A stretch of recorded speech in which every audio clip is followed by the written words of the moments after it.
We have a great program for you today, so get your Bibles and gather your family. It's time to begin Fabric of Family. How do you explain?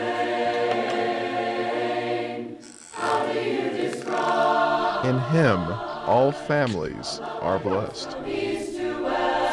Join our discussion on Fabric of Family.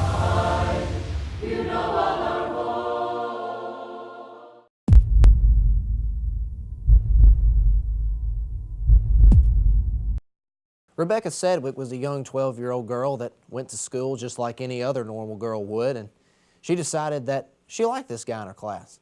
So she began to date him, and she noticed that two of her friends really started being mean to her, and she really didn't know why, but eventually it clicked. It was because of this new boy that she was dating in her class and that her friends really liked. And so they began to be really mean to her. They began to bully her verbally. They began to say hateful things to her. And so Rebecca went home to her mom, and her mom said, just ignore them. Just be yourself and do well in school, and so everything else will take care of itself. So Rebecca, she took the bullying, and she took it, and she never retaliated, but she had had enough. She said, Mom, I want to move schools. So her mom allowed her to do that. And so she moved schools. And this was right at the time when Facebook was getting popular, and so she got a Facebook page. And as usual, as we all are with our Facebook pages, at first we're very fascinated with it. She was getting her profile picture just right, and she was posting on people's walls, and she was sending friend requests like crazy, and she was all over the Facebook scene. And the two girls that were at her other school found out that she had a Facebook page. And so they found her on Facebook, and they began to bully her. And then she thought that since she moved schools that she got away from that, but she obviously didn't.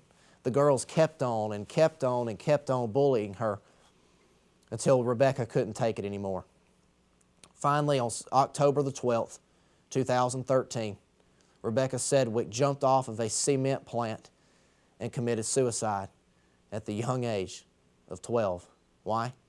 Because her friends, two of her friends, bullied her verbally. But the verbal bullying didn't stop there. It continued when she got a Facebook page. And they kept on and they kept on until Rebecca finally took her life at the age of 12 because of cyberbullying on Facebook. The two friends were found. Their Facebook pages were found, and it was confirmed that these two girls did bully Rebecca Sedwick. These two girls were arrested. They were both 12 years old. They were arrested, put in juvenile detention, and charged with a third-degree felony of aggravated stalking as well. So these girls were taken to juvenile detention. They stayed there for a long time, and they were finally released at the age of 16. Rebecca Sedwick's story is a story to all of us young people. We can never be too careful of what we put on Facebook, what we tweet, the pictures we post on Instagram, the vines that we post. It's never, never, ever, we can never be too careful of what we put on social media. Now, I'm not saying that all social media is bad. I don't want you to misunderstand what I'm saying. In fact, social media can be used for many, many good things. They can be used to evangelize. They can be used to bring others to Jesus Christ, and that's great and that's wonderful. But social media, just as easily as it can be used for good, can also be used for bad and to belittle others who are made in the image of God. James would write in the book of James chapter 3 and verse 9, he's talking about the tongue in this context, but he says in verse 9 that he says, with the same mouth we bless our God and Father, and we also curse those who are made in the similitude or in the image of God. And in verse 10 he says, my brethren, these things ought not to be so. He says, with the same mouth we bless God, and we curse those who are made in the image of God. I'd like to submit to us that our social media accounts are the exact same way. With the same social media account, we bless God. With the same social media account, we post Bible verses. We post the worship service times at our church. Come and join us for worship.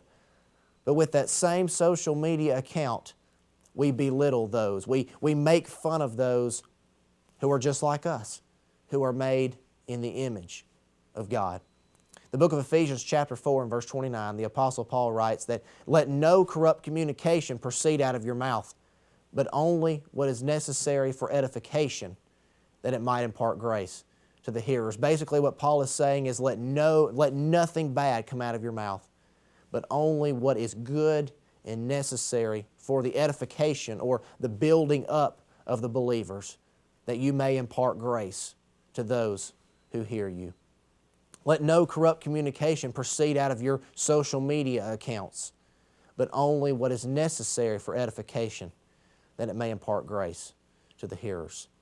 Just like Rebecca Sedwick, killing herself over something as simple as Facebook bullying by two of her friends. Let us always remember her story. Let us always be wary. Let us always be careful of what we put on Facebook, the pictures that we post, the things that we tweet, so that we may impart grace to those who see our social media accounts. Well, I hope you enjoyed that segment by Harrison Chastain. In our discussion panel today, I have invited Stephone Darby to come back on the program and to continue a conversation that we began on the last program regarding the influence of technology on the home. Stephone Darby is the owner of Advanced Information Technologies in Florence, Alabama. He's also an elder at the Jackson Heights Church of Christ in Florence, where I preach on a regular basis. We're delighted that Stephone could be back with us to help inform and educate us as parents and grandparents and kids alike of some of the dangers that are presented through the mediums such as the internet, cell phones, computers, and activities that are associated with them. But before we continue our interview with Stephone Darby, Kyle Budd of Apologetics Press is going to offer another family faith builder. Kyle? God of our fathers praised, and the God of our fathers praised.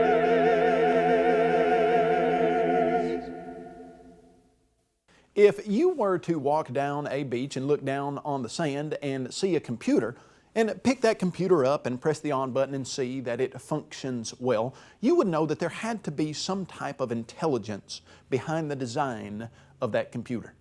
Well, you probably understand that the human brain is the most powerful computer in the history of the world. It makes any computing system that humans have ever designed look like a kindergartner's toy compared to the processing capability of the human brain. In fact, it's suggested that a single human brain has so many computing functions that if you were to take every single personal computer that is in existence today, the human brain in one day of computation and work would do the equivalent of the work that's done by every single personal computer in existence today. Now, that's a powerful computer. You and I both understand. But what we found out, in fact, we found it out in research that was done in 2013, is that the human brain is even more of a supercomputer than we thought. Now, let me tell you what I mean by that. There are cells in the human brain called dendrites. And for years, scientists and neurobiologists and neuroscientists thought that these dendrites were simply passing along information. They didn't think they tabulated anything, didn't think they did any computing. They just thought that they passed information. Well, recent research shows that these millions and millions of dendrite cells, they're not just passing information, they're computing information. The supercomputer of the brain is even more super than we thought. One neuroscientist said that it's the equivalent of finding some type of alien technology.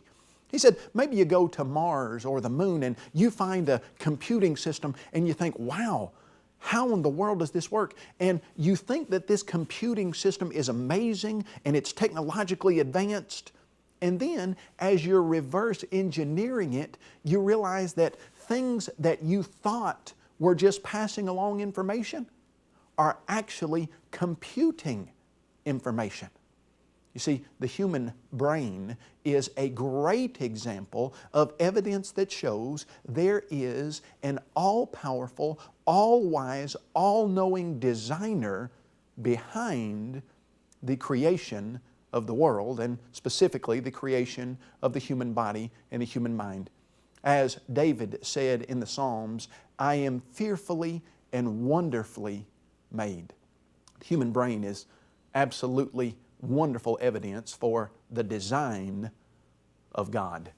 I'm Kyle Butt with Apologetics Press, and this has been a family faith builder. Thank you for being with us. So glad that you are joining us for our family discussion roundtable today. I have with me Stephone Darby as a guest. He was with us in previous programming, and we were talking about technology and specifically pornography and how this has had an adverse effect through technology on the family. And there was just so much material that we wanted to discuss. We have invited Stephone Darby to be back with us today. Stephone, it's good to see you again. Thank you for joining us on Fabric of Family. And for those perhaps who did not see the previous program, just tell us a little bit about yourself, your work, and how it relates to technology. Sure, Barry. I have been working in the technology field for over 30 years now, so I have a lot of experience with technology and continue to work with it, on a daily basis. And, what we had talked about earlier is that the internet has changed so many lives. It's been one of the largest changes that I have seen in technology, and there's a lot of good things about it. It's a great tool for us to use in research. It's a great tool for us to use as a media venue to get information out. But it also has a bad side, and that is that it can also be used to fuel an addiction called pornography that we're talking about today.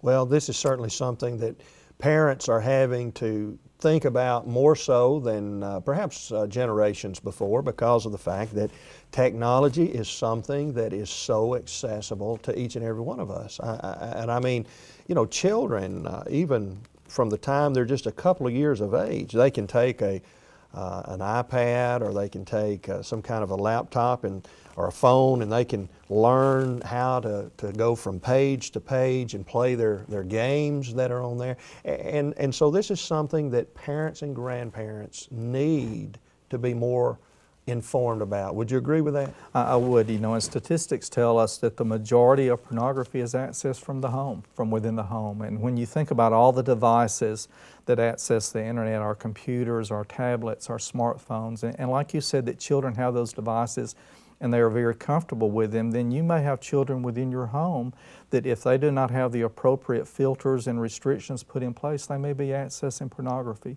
right there within your home. And it's the parent's responsibility to see that does not happen. Well, I want us to talk about what parents or grandparents can do to help protect and shield their children from some of the adverse influences of technology. What are some things they can do? Well, first of all, just to be aware of what can happen and what can go on. The majority of parents don't even know what their children are doing with these devices. They don't monitor what their children are doing with computers and tablets and smartphones, and they have not put any filters or restrictions in place. Why do you think that they don't know what's going on? I think a lot of it is just, it's an area that maybe when we think about the age of our parents and grandparents now, we did not grow up with technology like our kids are, like the generations are now. So, if it's something that we're not familiar with, then we don't have a comfort zone feeling with it. And we just don't know what it's capable of doing. And there's two things that are important if you're a parent or a grandparent. First of all is to have the appropriate filters put in place to restrict your children and your grandchildren so that they cannot access pornography over the internet. All right, let's start with that. If someone has a desktop computer in their home that is accessible to family members, or a laptop computer in the home, what do you mean by filtering software? There are numerous software brands that you can look at, and you can research these on the internet, but they have been around for years. They're very mature software packages, so they're not problematic.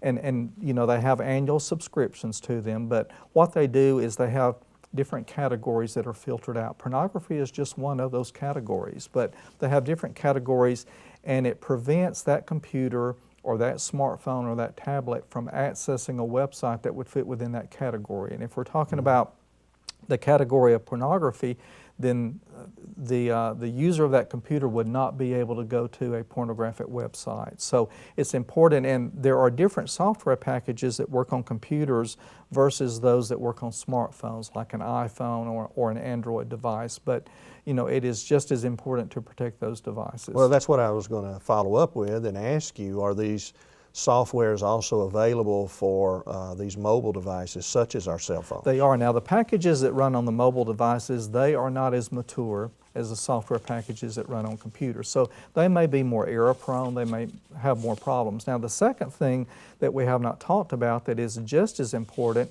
you can have great filtering software, but it's not going to be 100% accurate because of all the new websites that come online every day. So in addition to filtering, you also need to be monitoring what your family members are doing within your home. And these packages, they will actually generate a log, a report to where you as a parent or a grandparent, you can see all of the websites that your children or grandchildren are visiting and all the members within your house. And this is not just an issue with children. We as adults, we are not above temptation and we are not above sin. So we need to have those safeguards in place for ourselves as well, not just our children and our grandchildren, but for ourselves as well, so that we are guarding our hearts against temptation and against going to these sites that we should not be going to. So should a spouse, a husband or wife say, well, you know, my husband or my wife, that's not anything that will ever enter into their life? You know, Barry, if we don't have safeguards between us and temptation, then we have put ourselves at considerable risk. And we have put ourselves, because we are all vulnerable as people, and we're all tempted in different ways, and none of us know what temptation is going to turn into an addiction. So to have the attitude that I'm not going to be tempted with that, or I don't have to worry about that, or I don't have to worry about my spouse being tempted with that, is a very naive attitude. There's a lot here that we need to talk about further, Stephone. I'd like for you to stay with us for just a moment. But before we continue our discussion, I'd like to watch another segment by Jim Merle, who is one of the preachers for the Ironton Church of Christ in Talladega, Alabama. Jim does a regular segment for us called Family Fortune of Faith, and today he's going to talk about worry. So let's watch this segment together along with our viewers. Then we'll be back to continue our discussion with Stephone Darby. Great is thy faithfulness, Lord, unto. Do you consider yourself to be a worrier? You know, oftentimes when we think of worry, especially we as Christians, we think that when someone worries, they're simply showing a weakness. But you know, biblically speaking, that's not the case. Worry is not a simple weakness in God's eyes. Sometimes at least, it can become a wickedness. Now, I don't want you to misunderstand me. It's not every worry that we have, not every concern that matters to God in that way, but it's when we continue to worry. When we continue to worry about the things that God is ultimately going to provide for us. The Bible teaches that. As a matter of fact, Jesus, in the midst of His Sermon on the Mount, as recorded in Matthew chapter 6, tells us this, beginning in verse 31. He says, "Therefore take no thought, saying what ye shall eat, or what ye shall drink, or wherewithal shall ye be clothed? For all these things do the Gentiles seek. For your heavenly Father knoweth what ye have need of before ye ask them." He then says, and probably the most recognizable verse in this, verse 33, "But seek ye first the kingdom of God, and His righteousness, and all these things shall be added unto you." Then following up and concluding the chapter in verse 34, he said, "Take therefore no thought." Now again, that's a reference to worry or concern or stress. "Take therefore no thought for the morrow will take thought for itself, and the things of itself. Sufficient of the day is the evil thereof." Now friends, oftentimes when we consider this passage, we have to understand what God tells us not to worry about. What Jesus encourages us to steer clear of, and that is don't worry. Don't worry about your food, where it's going to come from. Now that doesn't take away from the fact that we need to work and labor to gain it, but He tells us not to worry about it. He tells us also not to worry about your fashion, if you will, your clothing. He said, don't be worried about what you're going to put on. And there in verse 34, He tells us never to worry about our future. Well, oftentimes we misinterpret or misunderstand, I suppose, verse 34. Let me try to give you an example or an application of it very simply. What God's saying here is that we have just enough things to worry about in each day to keep our days and keep them full. You know, imagine it like this. Imagine every day of your life, God gives you 10 problems to deal with. And within that same day, perhaps He gives you 10 solutions. Well, what He's saying here is, sufficient unto the day is the evil thereof. That is, you have 10 problems to deal with. I'm giving you 10 solutions, and that's all that you can handle. You see, when we worry, what we're doing is one of two things. We're either reaching back into yesterday and pulling forward a problem, giving us 11 with only 10 solutions, or reaching forward into tomorrow, giving us again 11 and only 10 solutions. And it's in that moment that we tend to fail. That's when we fall flat on our faces. We get all stressed out with nowhere to go, and the worry sets in. Friends, I encourage you, rely on God's Word, and don't worry about the things of tomorrow. Put your focus on God, and you'll never be willing to see anything but Him. This has been your Family Focus. Thank you. Well, we hope you enjoyed that segment with Jim Merle on worry. Certainly a subject that we as Christians need to think about, because we do from time to time fall prey to worry. And we serve a great God who's capable of taking care of all of the things that come in our life, and we need to put our confidence and faith in Him. I'm back with Stephone Darby, and he is the founder of Advanced Information Technologies, and he's also an elder in the Lord's Church at the Jackson Heights Church of Christ in Florence, Alabama. Stephone, we're going to continue our discussion that we began just a moment ago about pornography and how it's had an adverse effect because of technology, especially nowadays, upon the home.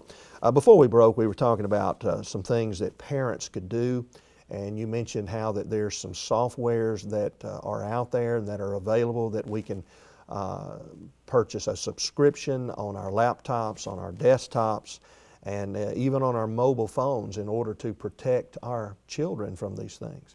I mean, parents, they need to be informed, do they not? I mean, isn't it kind of like giving a loaded gun to your child and not teaching them how to handle the weapon?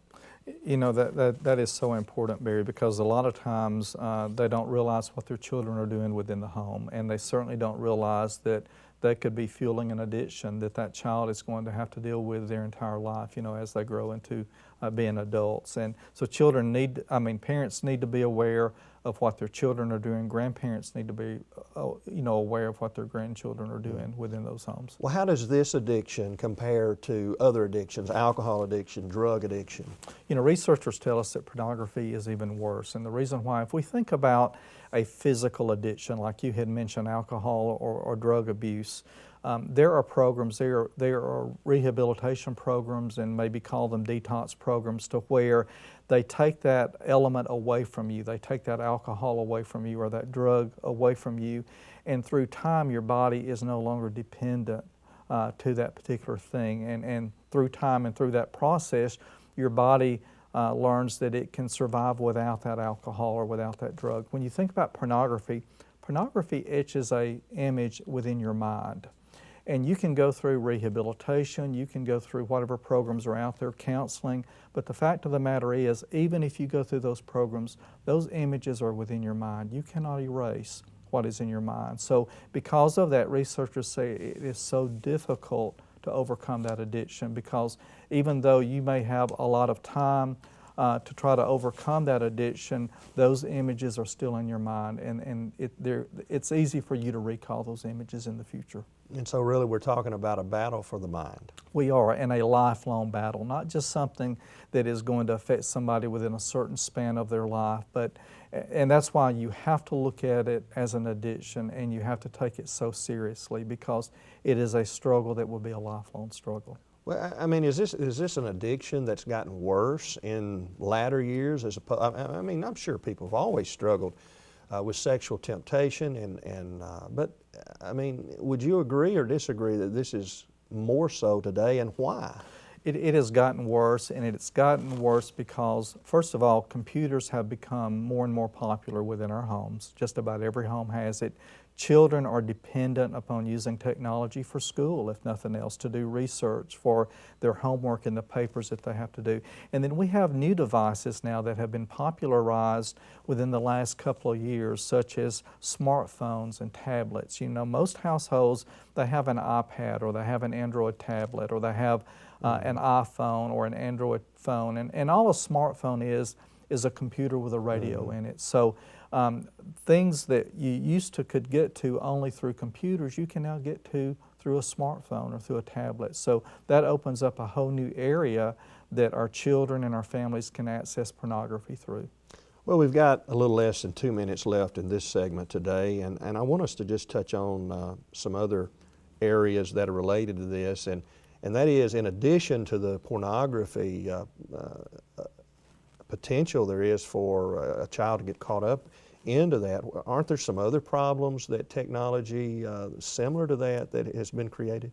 There is, Barry, and it's so important that we as parents and grandparents that we teach our children and we make them aware of the dangers, because they don't stop and think about those things. And there's numerous areas. One is in the area of sexual predators. You know, children post information through social media sites and maybe in chat rooms, chat sessions, very, very private information about themselves, thinking that the person on the other end is who they say they are. They say that they're a 15-year-old or a 12-year-old, when in actuality it may be a 40 or a 50-year-old sexual predator. Right. So children need to be aware of that.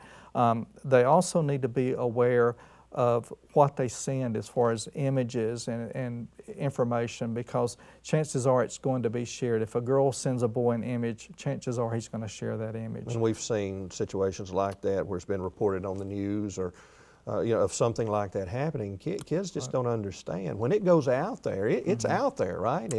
It is, and there are kids, you know, there are things like Snapchat and others that kids think are temporary, and they're even publicized as that, but the fact of the matter is they're not. That information is stored on servers.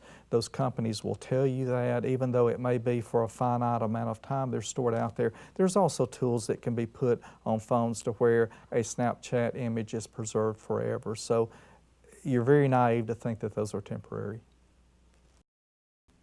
I hope you enjoyed our program today as much as we enjoyed presenting it to you. Fabric of Family is brought to you by Churches of Christ in your area and in cooperation with Gospel Broadcasting Network and Sane Video Productions. And we invite you to visit with one of our sponsoring congregations as you have opportunity that are going to be listed in the credits to follow, or with a Church of Christ in your own home area, because you know the family matters, and that includes our church family. We look forward to being with you next time as we explore another timely topic designed to strengthen your family and ours. I'm Barry Gilreath Jr., your host, wishing you God's blessings and providential care until we meet again. Have a great week.